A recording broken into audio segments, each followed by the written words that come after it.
Magandang gabi mga kasopret. Meron lang tayong night ride na naman. Sinamahan ko lang ang aking kaibigan na si Mark. Shoutout kay Mark. Meron lang kaming pupuntahan. Malapit lang naman ang pupuntahan namin, 80 kilometers from here in El Salvador. Mabilis pala magpatakbo na ito si Mark.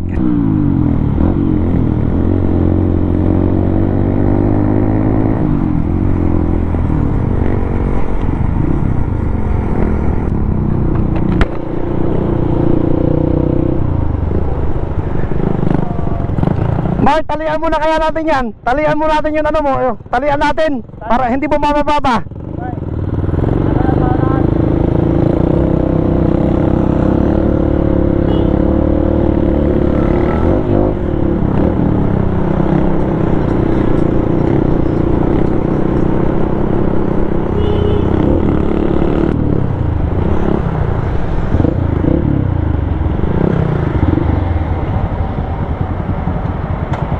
Mabilis para magpatakbo to si Mark.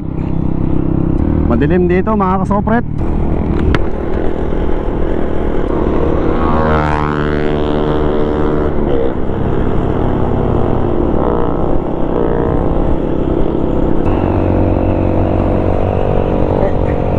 Itali natin dyan, itali. Itali natin to, no?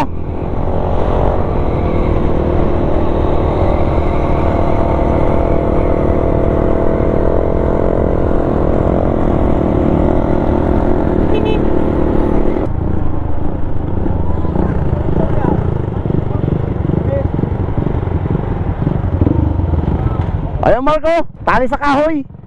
Ay sa kahoy. Yung spring kasi niya. Mahina na yung spring.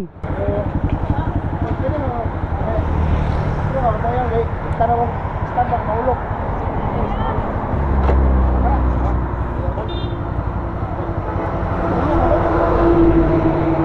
Bungagan yung pisa na. Sige.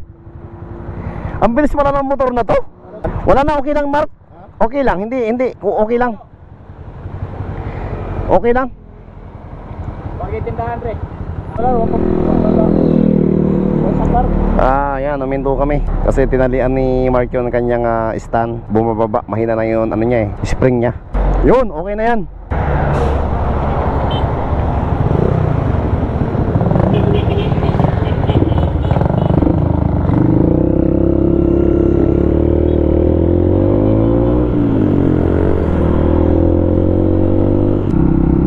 Ganito lang ako Mark. Malayo na masyado Mark.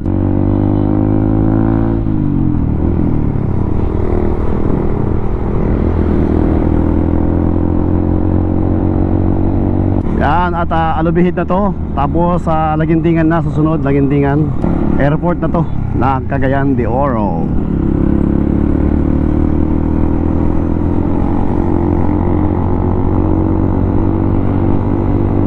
Mabilis din pala magpatakbo to si Mark. Malakas din kasi ang kanyang motor. 150 rin kasi yan eh.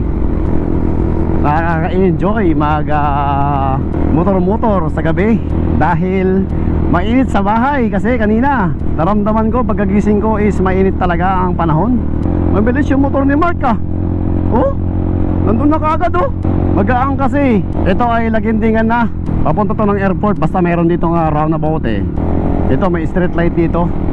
Medyo malayo ah.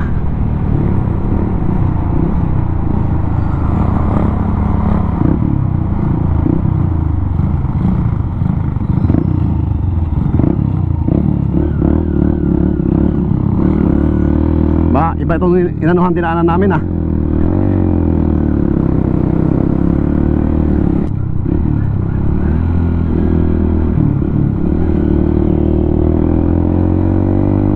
Papunta to ng bundok eh.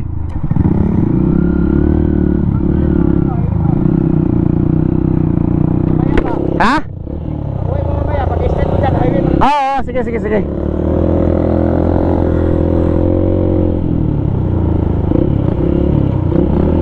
Ito ay hindi ko na alam. First time ko rito talaga mga kasopret. Basta rat-ratan tayo na rat-rat. Hindi ko alam kung saan papunta to mga kasopret. Ito ay Lagindingan, papunta ng bundok to. Hindi to papunta ng airport.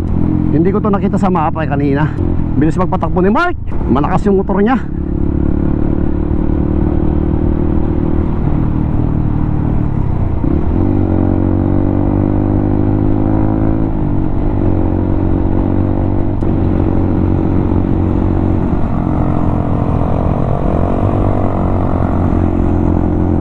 Mamaya isi-search ko na lang sa Google Earth kung ano to mga dinaanan namin.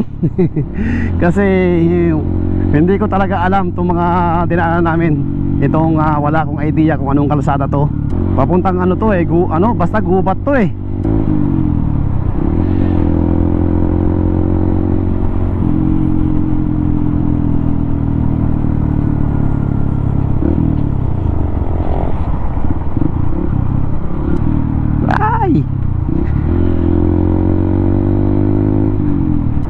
Grabe ang dilim dito mga kasopret. Ay!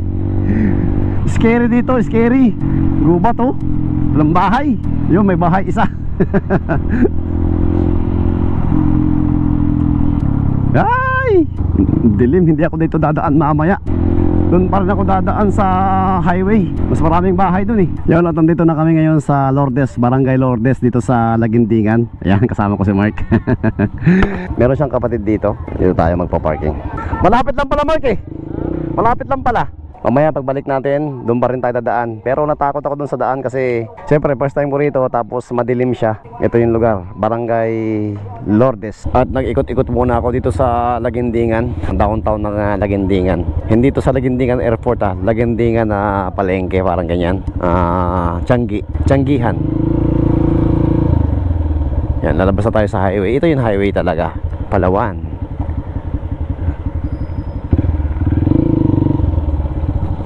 May 7-Eleven dito eh. Nandito na tayo sa El Salvador mga kasopret. Yan na, nagdahan-dahan na lang ako eh kasi gusto kong pilin yung hangin na dumadapo sa aking katawan. Napakalamig, tabing dagat kasi rito eh. Kaya rin ako lumabas, napakainit sa bahay kasi. Hindi ko alam pagkagising ko kanina, sobrang init. Sabi ko magmotor-motor nga muna ako. Yun, kaya sinamahan ko si Mark kanina. Kaya yun, at nandito na tayo sa El Salvador, nakabalik na tayo. At meron ditong checkpoint mga kasopret. Always naman to, tuwing gabi may checkpoint dito. Yan ang checkpoint, pero hindi tayo matatakot. Wala pa naman pulis eh. Okay. Yan na. May checkpoint tayo mga kasopret.